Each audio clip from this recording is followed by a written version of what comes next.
Episode 2, episode 2, episode 2, episode 2. Holy The crap. gayest episode I've seen yet. Alright, That's one way to put it. Episode 2, Keystone Motel, aka Shenanigans in Pennsylvania. The last thing Apparently. the last thing I expected to see as well. Like this once, just like yesterday's episode, this one caught me off guard. Yeah. This one did a lot of things that we, I guess, we didn't expect to happen, but it was things we wanted to happen. Well, To an it extent. happened. Well, in any which case, so I guess a quick beginning with the episode synopsis. So the episode starts off, So the episode starts off how we figured it, how we kind of figured it would play out, like we mentioned in the previously from last episode. Pearl is already trying to redeem herself. She's been off for a few days trying to find Paradigm. Yep. Right. Yeah, so, it's like we said, we kind of figured that would happen, and, that's at least a good thing, because at least now we're seeing Pearl recognizes she fucked up. So, Yes. I mean, it's not like she's being, stubborn little shit about it or anything. She realizes she fucked up, and she's trying to, it's more so trying to figure out how she can make it up to Garnet. Yeah, and it's indeed. like, trying to find Peridot by herself clearly is not going to cut it. Yeah, because there's definitely the fact that even if she does find her, Purda has gotten away before, but that's another topic. Well, it's Right. not even so much just that. It's like even like Pearl. Obviously, her anxieties are really getting the best of her right now because she's not only is she looking for Paradox, she's trying to make it known to Garnet. Like Garnet walked into the room and Pearl's first thing she says to Garnet, "I'm trying to find her. I really am." Yeah, and Garnet just walks right past her. Yeah, gives her the cold shoulder. But so of course Greg walks in now. It's like, And- oh, our Lord and Savior. Greg's talking about how he met a guy online who was willing to sell him some car wash materials at super cheap. So and they want to go to to Keystone in order, which is out of state, in order to buy it. Yeah, and apparently, if you look at the flyer that Greg held in his hand of this state called Keystone, it's Pennsylvania. Yep. I mean, no fucking doubt. It's Pennsylvania. So Yep. I guess now this kind of begs the question, because he said this is the next state over. So that would mean Steven Universe is taking place in a state that is adjacent to Pennsylvania. And How still many- adjacent to an ocean too. So, Right. Yeah, so that would be something to Google later on. Or something, yeah. It's like, I'm gonna Google that real quick, actually. So Actually, I think 'cause it's actually been confirmed to take place in Delaware. yeah, because adjacent to Pennsylvania, we've got New Jersey, we've got Maryland, we've got Delaware, and we've got New York. yeah, Delaware sounds like the best bet. Yeah, if and I it's remember, like, I highly doubt that Steven Universe is taking place in New York. Yeah. Or Jersey, for that matter. And I kind of doubt it. If I recall, I saw a list of facts, and this is Rebecca Sugar. I think she visited Delaware beachside towns. That's where Beach City is inspired from. Okay. So yeah, we're going to likely take it that it comes from Delaware, which Yeah, makes sense like- now that Pennsylvania is the next state over. All right, Yeah, well, so it's like, and- Delaware or Maryland would be the most obvious choices. Right. Yeah. Well, in any which case, so so Greg offers to take Steven along, and Garnet actually decides she wants to go as well. So they go they make the road trip there. They make it to the motel that Greg was pretty much trying to hype up to Steven and to make him feel better about it, even though Greg's fully aware it's a dump. Yeah. But I mean, even then, it's like, you can just tell by, Greg's, the look on Greg's face, he really has no fucking clue what's going on or anything. I mean, it was like, for one thing, he was looking forward to having this just be a trip between him and his son, but then Garnet, decides to come along, and, all throughout the car ride, she's quiet. She doesn't even so much as, utter a word or anything. So it's like, you can just kind of tell, it's like, even Greg, he knows something's up, he just doesn't know what. Indeed. Yeah, so effectively, they make it to the motel, but soon after that, Greg needs to go ahead and leave to get his parts. So he's he like, leaves. Yeah, if he I leaves don't come Steven with back in an Garnet, hour, and then please call the police. yeah. So yeah, Greg leaves, and then Steven's trying to be is trying to be all hyped up, but Garnet isn't exactly feeling herself. She starts arguing with herself, and Again. sure enough. Boom! Biggest to our surprise, the last thing I expected to see today. And it was Well, the last one thing you that ever expected Kenshi- to and see. it was I the half one thing- I half saw this coming. Yeah, and it was the one thing that BJ didn't want, but it was the one thing Kenshi wanted. Well, it's not exactly what I wanted, but it was definitely something I expected. Yeah, Garnet splits back up into Ruby and Sapphire. Which, by the way, this episode really shows us a lot about Sapphire's powers. Well, her and Ruby. Well, we only really saw one of Ruby's powers, which is that she got extremely hot. No, we saw two. We saw her powers and her weapon. I don't really consider seeing her weapon a thing, because all it really was a mini Garnet weapon. Well, regardless of such. So yeah, the two of them split up. We find out we split up because the two of them are at complete odds regarding to what Pearl did to them. Indeed. Ruby effectively, she feels so betrayed. She's just angry. She's so upset with Pearl. She doesn't want to forgive Pearl. She's just really angry about it. Whereas Sapphire, she's angry too, but she feels there's no need she feels that there's no need to continue being angry, and just let it go. Yeah, Indeed. Ruby doesn't want that. And the big difference is, especially since we get to see a lot of, like I said, we get to see a lot more out of Sapphire's powers than we do of Ruby's, is that we do in fact find out that the future vision ability is Sapphire's. And for her, while as she's equally angry, she's looking at this from the future point of view. She knows at some point everything becomes okay, so that's just enough for her. Right. Yeah. But yeah, she knows that eventually Ruby will just we'll just burn it off, and then they'll be back together pretty soon. Right, but even knowing that, it was still bothering Sapphire, and this is when we started to see what their powers are starting to come in. Ruby, as we saw in the episode Jailbreak, Ruby, she's very brash, hot-headed, quick to Literally. action, quick to anger. So Ruby, even when she walks, she burns the ground. So it's Sapphire had to point out, you're burning the carpet. So she had to storm out of the room. Leaving floor, charred carpet and ground behind. Yeah, to not set the floor on fire. And even then, it's we also see Steven, he tries to talk to Ruby. He's they're gonna go in, he's gonna go swimming in the motel pool, and he's saying, well, come on, you can come in, have some fun, let's cool off and everything. Ruby just stomps into the pool, just ranting to herself, and the water starts boiling. Yeah, Ruby is definitely the firepower here. Yeah, and of course, with Ruby being the fire one, this would of course leave Sapphire being the icy one.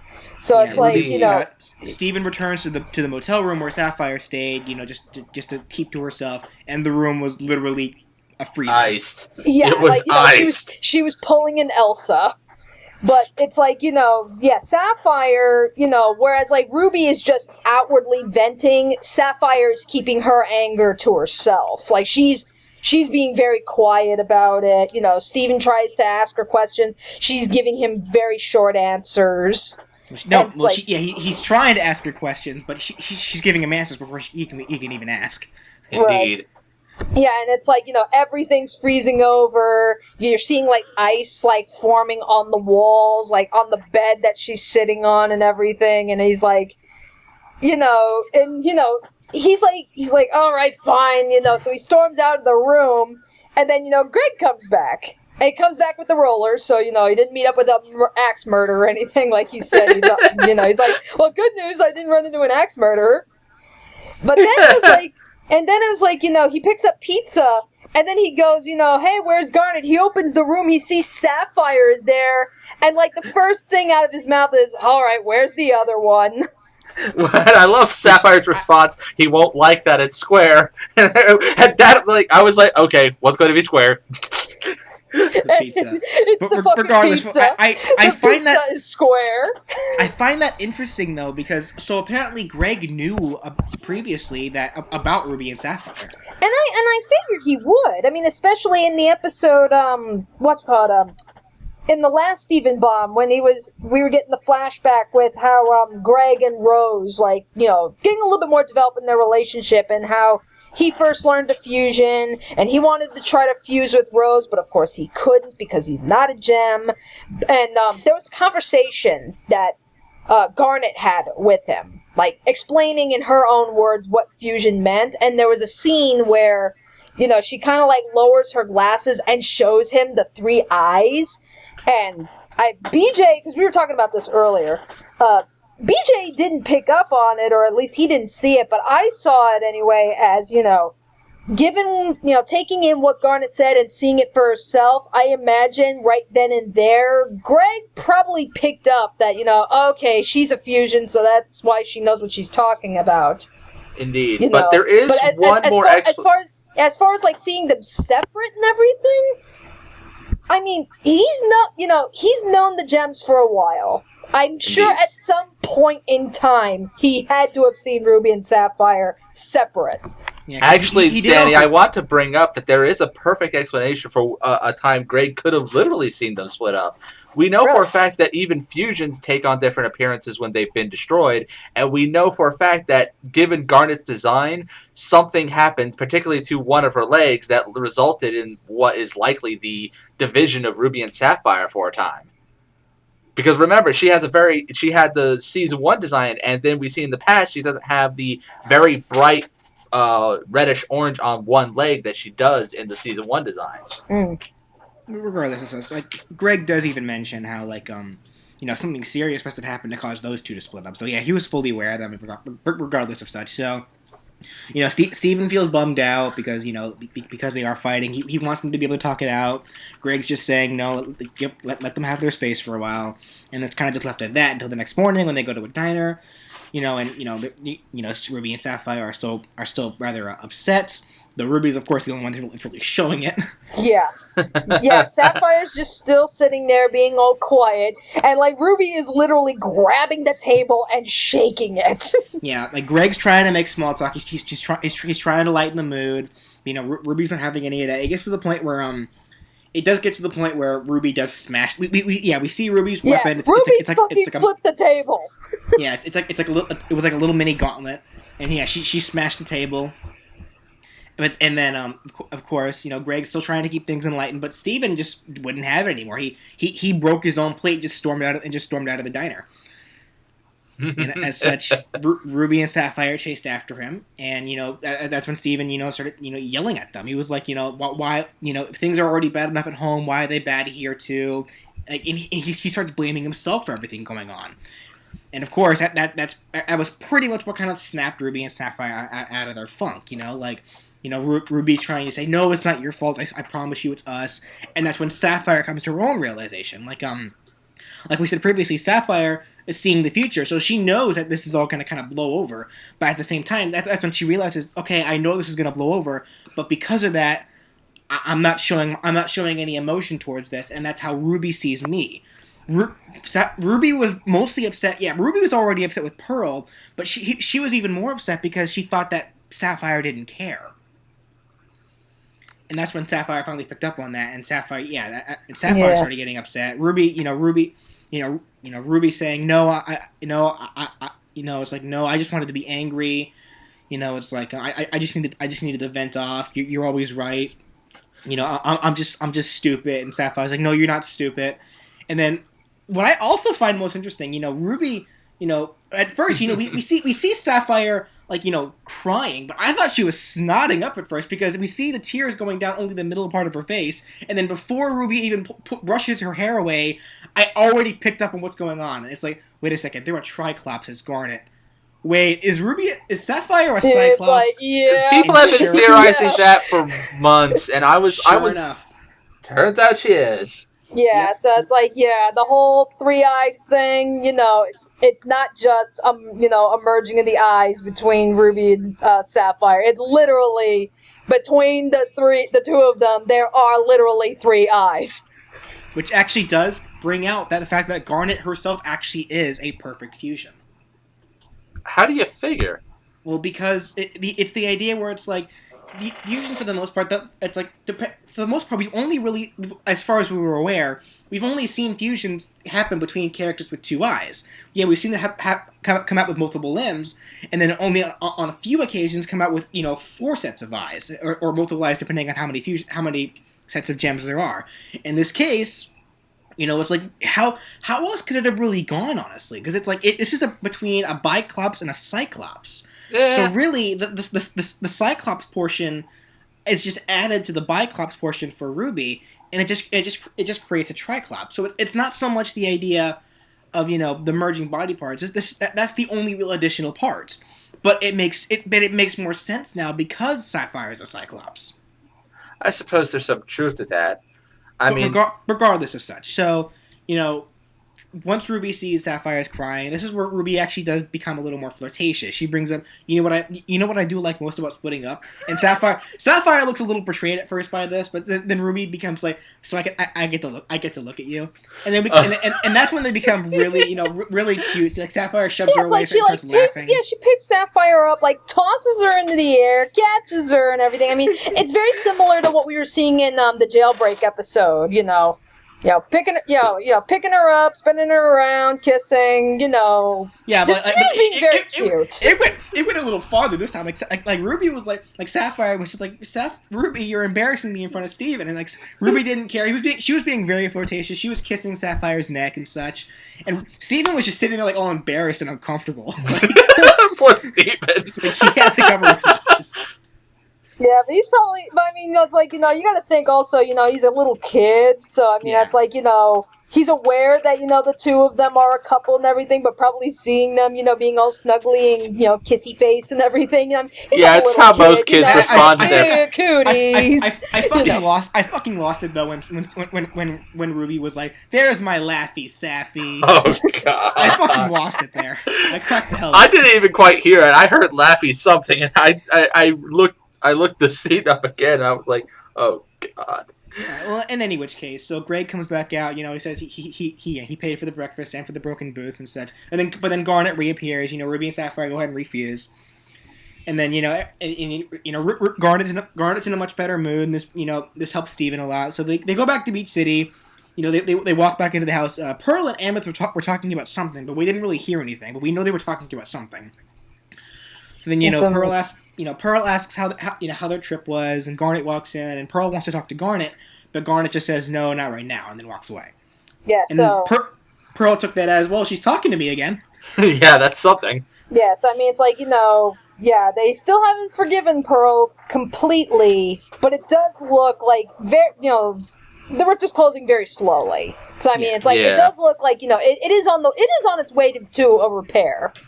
It's just going to take its time, which we figured it would. Yeah.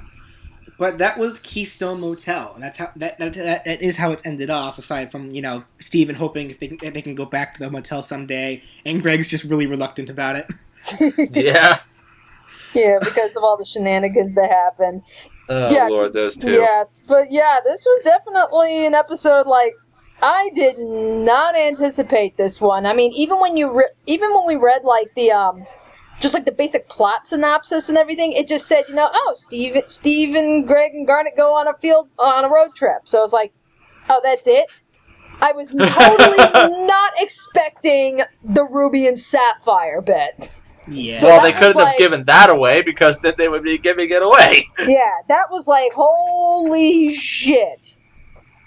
But I think what I also really liked about it was the fact that it was like, going as far back as Jailbreak and everything, whenever you heard or saw anything with Ruby and Sapphire, it was always love, love, love. I mean, for God's sakes, that's what Stronger Than You was about. But this is the episode that shows that's like, yeah, you can be in love, but you're still two people, and you can still disagree and argue and fight. I mean, that's just what happens. Yeah, we saw a hint of that in the episode in the second Stephen Bond where they went to the kindergarten and she nearly defused due to the conflicting opinions on just how to deal with the cluster that they found. But I also find that so interesting too, because like Garnet obviously was terrified of that. She despised that cluster and what it was regarding the Force fusion and such. But for her, she only almost unfused there. The fact that she actually unfused here because of Pearl's deceit, that says something. Yeah. Yeah. So it's like, we obviously, Pearl did a horrible thing, but yeah, she's trying to redeem herself. But of course, Ruby and Sapphire they didn't take too lightly to it. Because like one of the big things that Ruby even said before she became more upset with with Sapphire, when Sapphire seemed like she didn't care, it's like Ruby was just more upset. It's like she tricked us, and with fusion, nothing's more important to us than fusion. Yeah. She's saying, we're Garnet, we're all about fusion. So it's like, I also can't help but feel that, like, with Ruby saying that, like, because Garnet was the fusion, because she's the leader, because she's the strongest and everything, I really cannot help but feel as if, like, with all this that's a lot of pressure for, technically two people, but one person to handle. So the fact, for this basically being the straw that broke the camel's back and everything, this does kind of show that it's like, Garnet's not, completely invulnerable, it just kind of shows that it's like, she's not completely invulnerable to all these things that are happening. So it's like, I actually kind of like that, so it's like, because even the Amethyst in the last episode said that, you are strong and we like fusing with you because it makes us feel strong too. And it's like, I just thought maybe this was like a nice little, like, follow-up to what Amethyst was saying in the last episode. I did like the fact that Ruby referenced that Sapphire wanted them to be the big gem about the whole thing, and mentions that they're not the big gem right now. Yeah. Right. Well, in any which case, that about does it for this part. I gotta go eat pretty soon. Okay, no problem. So yeah, that's timing. Yep. So next episode is Onion Friend. Fuck. We will see you all then for that. Oh Lord.